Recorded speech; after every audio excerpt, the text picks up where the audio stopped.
क्या आपको पता है कि हमारे बॉडी के सारे जो वाइटल ऑर्गन्स हैं उनको फंक्शन करने के लिए बॉडी के अंदर का टेम्परेचर 35 से 37 डिग्री चाहिए। लेकिन ये जो बीमारी है, इस बीमारी में क्या होता है कि जो हमारे आर्टरीज होते हैं, जो कि ब्लड हमारे बॉडी के डिफरेंट पार्ट्स में पहुंचाते हैं, वो श्रिंक हो जाते हैं और फिर श्रिंक होने के वजह से ये बहुत सारी प्रॉब्लम्स क्रिएट होती हैं। आपने देखा होगा कि स्पेशली सर्दियों की अगर मैं बात करूं, अभी नॉर्थ इंडिया में कड़ाके की ठंड पड़ रही है, जैसे दिल्ली हो गया, राजस्थान हो गया या पंजाब हो गया, इन सब जगहों में सिकुड़ने कुरकुराने वाली ठंड पड़ रही है। और ऐसे टाइम में किसी से अगर आप हैंडशेक करते हैं, हाथ मिलाते हैं और एकदम से हाथ को आप पीछे खींच लेते हैं, या किसी का पांव गलती से आपके पांव में या हाथ में टच हो गया, आ करके आपकी आवाज निकल जाती है, तो इसका मतलब यह है कि सामने वाला जो बंदा है वो किसी न किसी बीमारी से पीड़ित है। देखने में ये बहुत ही आसान सा लगता है, लेकिन रियल में एक ये बहुत बड़ी प्रॉब्लम होती है। बहुत सारे लोग आज ऐसे हैं जिनके कि हाथ और पांव पूरे साल ठंडे होते हैं, नम होते हैं, उन हाथों में उनको चींटियां और पांव में चींटियां चलने सी महसूस होती है, और पूरे साल ऐसे लोग कहते हैं कि उनका स्पेशली ये जो एरिया होता है ये पूरा सुन्न होता है, उंगलियां जो है स्पेशली वो सुन्न होती हैं। तो चलिए हम फटाफट वीडियो को स्टार्ट करते हैं। हेलो, सलाम, नमस्ते, केम छो, मैं हूं उपनीता झा, आपकी होस्ट और दोस्त। हमारे बॉडी के अंदर एक फिक्स थर्मोस्टेट है, मतलब कि हमारे बॉडी के अंदर ऑलरेडी ऐसा सिस्टम बनाया हुआ, हीलिंग सिस्टम बनाया हुआ, जिसके हिसाब से बॉडी को जिस हिसाब से नीड होती है, सीजन के हिसाब से, बॉडी के हिसाब से टेम्परेचर को एडजस्ट करने का अपना अपना सिस्टम होता है। इसका मतलब कि ठंड में हमारे बॉडी का जो टेम्परेचर है वो डाउन, बाहरी तौर पे डाउन जाता है, लेकिन इंटरनल टेम्परेचर ठीक ठाक रहता है। गर्मियों में वही टेम्परेचर जब इंक्रीज हो जाता है तो हमारे बॉडी के कुछ पार्ट्स ऐसे होते हैं जिनसे कि हीट को बाहर निकाला जाता है। एक्सट्रीम गर्मी हो या एक्सट्रीम सर्दी हो, हम सब लोग सर्वाइव करते हैं। अगर ये सबके पीछे यही होता है कि हमारे बॉडी के अंदर जो सेल्फ इंस्टिंक्ट होता है, जो वही हमारे बॉडी के टेम्परेचर को कंडक्शन जो होता है, टेम्परेचर का कंडक्शन होता है, उसको मेंटेन करने का काम करता है और मेटाबॉलिज्म के साथ उसको एडजस्ट करना सिखा देती है। अब जो हमारे बॉडी के वाइटल ऑर्गन्स है, जिसके बगैर जो नहीं चले तो हम जिंदा नहीं रह सकते, कोर मतलब कि हमारे बॉडी के कोर ऑर्गन, इनको मेंटेन करने के लिए वेसल्स है, उनका सिकुड़ना और फैलना जरूरी है। अगर ये हमारे सुपरफिशियल ब्लड वेसल्स जो हैं, जो पूरे बॉडी में जो ऑक्सीजन भी जाता है, पूरे बॉडी में जो ब्लड का फ्लो जाता है, खराब ब्लड वापस आता है, अच्छा ब्लड पूरे बॉडी में जाता है, न्यूट्रिएंट्स पूरे बॉडी को मिलता है, पूरे ऑर्गन्स, जितने भी ऑर्गन्स हैं उन सबको मिलता है। अगर ये फैलना और सिकुड़ना इसका किसी भी रीजन से, मतलब कि टेम्परेचर में अप्स और डाउन्स की वजह से अगर वो कम हो जाता है, तो फिर जिस एरिया में वो ब्लड वेसल्स जो है हमारा सिकुड़ जाता है या प्रॉपर फैल नहीं पाता, वैसे जगहों पे प्रॉब्लम होनी स्टार्ट हो जाती है। अब कुछ कारण ऐसे होते हैं, जैसे कुछ लोग जिनमें की एनीमिया की प्रॉब्लम है, हीमोग्लोबिन का लेवल है, स्पेशली हीम का मतलब होता है आयरन और ग्लोबिन का मतलब होता है प्रोटीन, इन दोनों के कॉम्बिनेशन से बनता है हीमोग्लोबिन। हीमोग्लोबिन में जो आरबीसी होते हैं, रेड ब्लड सेल्स होते हैं, कितना हेल्दी है या कितना पेल है। अगर आपके बॉडी में प्रॉपर आयरन की मात्रा नहीं है, आपके बॉडी में प्रॉपर फॉलेट नहीं है, विटामिन B9 जिसको कि फॉलिक एसिड कहते हैं उसकी कमी है, या विटामिन B12 की कमी है आपके बॉडी में, क्या होता है ये ब्लड वेसल्स में तक जो है प्रॉपर ब्लड नहीं पहुंच पाता, जिसकी वजह से ये प्रॉब्लम होती है। तो डायबिटीज की आप सबको पता होगा कि डायबिटीज में बहुत सारे लोगों को नर्व से रिलेटेड प्रॉब्लम हो जाती है। बहुत सारे लोग डायबिटिक न्यूरोपैथी के नाम से भी कहते हैं। अगर इसके बारे में और आपको जानना है तो मेरे चैनल पे वीडियो बना हुआ है, ये मैंने आई कार्ड डाल दिया है, आप ये वीडियो को जाकर देखिए और घरेलू इलाज से इसको ठीक कीजिए। उसके बाद अगर मैं बात करूं तो जिनको हाइपोथायराइडिज्म की प्रॉब्लम है, ऐसे लोगों में भी ये प्रॉब्लम क्रिएट हो जाती है, क्योंकि थायराइड हार्मोन जो है बेसिकली टेम्परेचर को रेगुलेट करने में बहुत बड़ा रोल प्ले करता है। किसी कारण से अगर थायराइड हार्मोन हमारा डिस्टर्ब हो जाता है और टेम्परेचर का रेगुलेशन जो है वो खराब हो जाता है।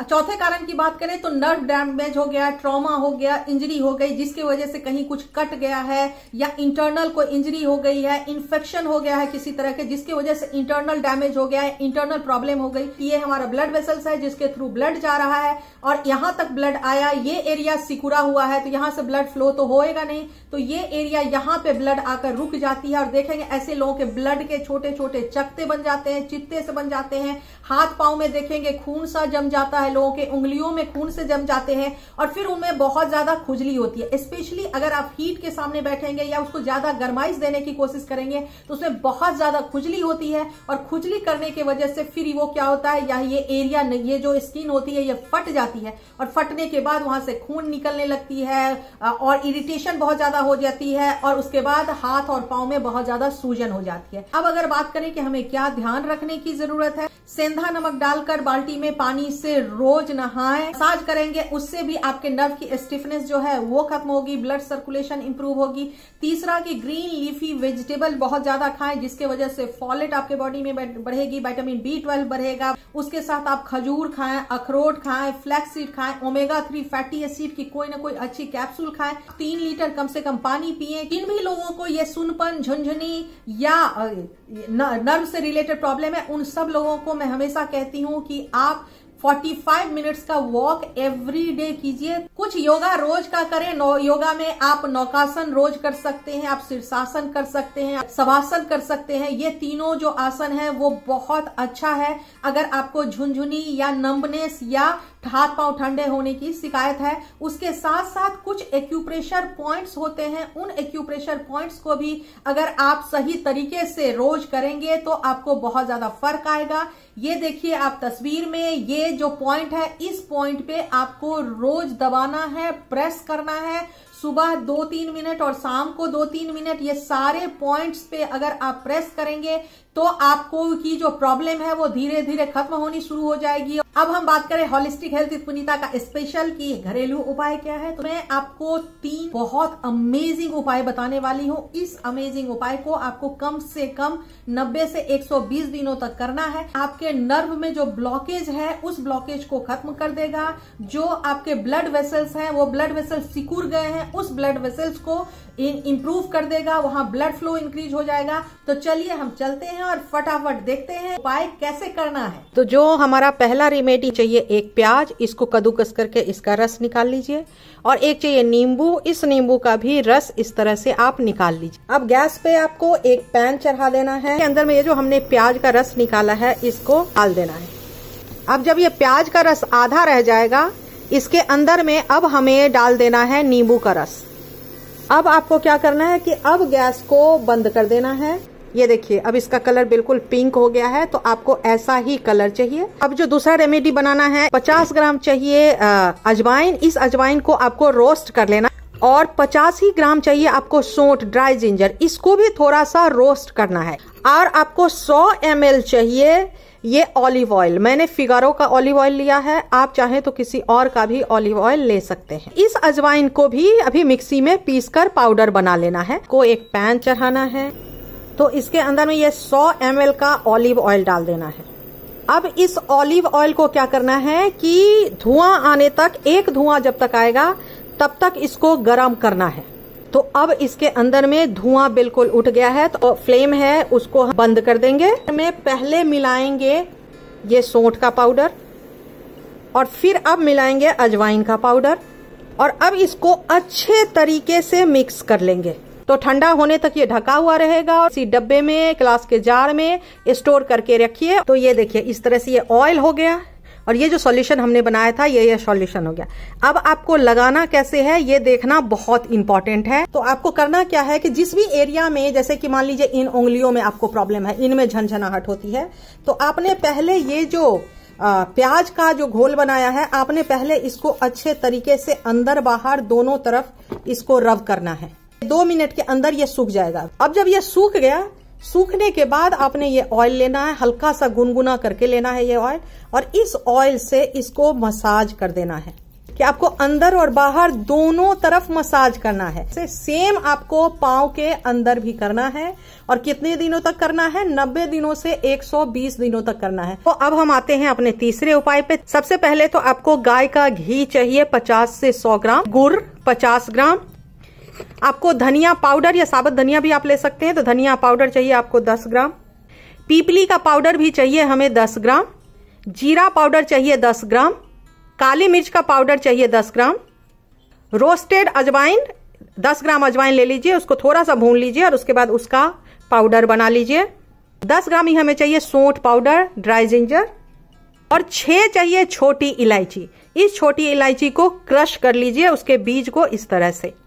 आपको चाहिए ये 100 ग्राम चाहिए आपको जौ का आटा। गैस पे एक पैन को चढ़ाइए, ये घी डाल दीजिए।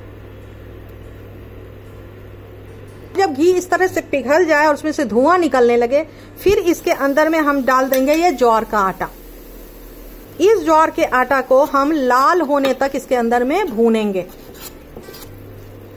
तो अब देखिए ये पूरी तरीके से रेड हो चुका है। अब इसके अंदर में डाल देंगे धनिया पाउडर, दालचीनी का पाउडर, सॉरी मैं दालचीनी उसमें बताना भूल गई थी, दालचीनी भी डलेगा 10 ग्राम, ये जीरा का पाउडर, अजवाइन, सौंठ, पीपली, और अब इसको अच्छे से मिला देंगे। आप देखेंगे कि इसमें से ना बहुत अच्छी सी आपको खुशबू आनी स्टार्ट हो जाएगी। इसको बहुत अच्छे से पहले मिला लेना है। पहले ये इलायची डाल दी हमने। इलायची डालने के बाद इसको 1 मिनट के लिए हमें भूनना है। और अगर आपको डायबिटीज है तब तो आप इसको ठंडा करके रख लीजिए और रोज सुबह खाली पेट इस चम्मच से 2 चम्मच आपने गुनगुने पानी के साथ लेना है। लेकिन अगर आपको डायबिटीज नहीं है, आप बिल्कुल ठीक हैं, तो फिर हमने क्या करना है कि इसके अंदर में ये 50 ग्राम गुड़ मिक्स कर देना है।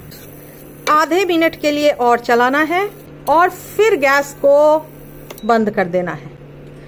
ये तैयार हो गया आपका मिक्सचर। अब इस मिक्सचर को आपको सुबह को उठते ही खाली पेट गुनगुना पानी लेना है और उसके साथ इस चम्मच से 2 टेबल स्पून खाना है। कब तक खाना है? 90 दिनों से 120 दिनों तक जब आप खाएंगे तो ये प्रॉब्लम आपकी 99.9% खत्म हो जाएगी। तो देख लिया आपने सारा उपाय। इसके साथ ही अगर अब तक आपने होलिस्टिक हेल्थ विद पुनीता को सब्सक्राइब नहीं किया तो सब्सक्राइब कर लीजिए, बेल बटन को क्लिक कर दीजिए। मेरे चैनल पर जाकर देखिए, ये लिंक डाला है मैंने, सारे प्रॉब्लम्स का वीडियो बना हुआ है, उन सब वीडियो को आप वॉच कीजिए। आप में से बहुत सारे लोग ऐसे हैं सब्सक्राइब किया हुआ लेकिन आप वीडियो वॉच नहीं करते। मैं आपके ही रिकमेंडेशन पे और आपके ही कमेंट के बिहाफ पे मैं सारे वीडियो बनाती हूँ। अगर आप देखेंगे नहीं तो मैं वीडियो किसके लिए बनाऊंगी? तो प्लीज आप लोगों से रिक्वेस्ट है, प्लीज आप वीडियो को पूरा देखिए। और किस टॉपिक पे वीडियो देखना चाहते हैं मुझे जरूर बताएं। आप मुझे इंस्टाग्राम और फेसबुक पे भी होलिस्टिक हेल्थ विद पुनीता से फॉलो कर सकते हैं। और नेक्स्ट वीक एक और इंपॉर्टेंट टॉपिक के साथ मैं आप सब लोगों से मिलने वाली हूं। तब तक हेल्दी रहिए, फिट रहिए, खुश रहिए, हमेशा मुस्कुराते रहिए। थैंक यू सो मच हमेशा मुझे प्यार देने के लिए और हमेशा मेरे वीडियो को वॉच करने के लिए।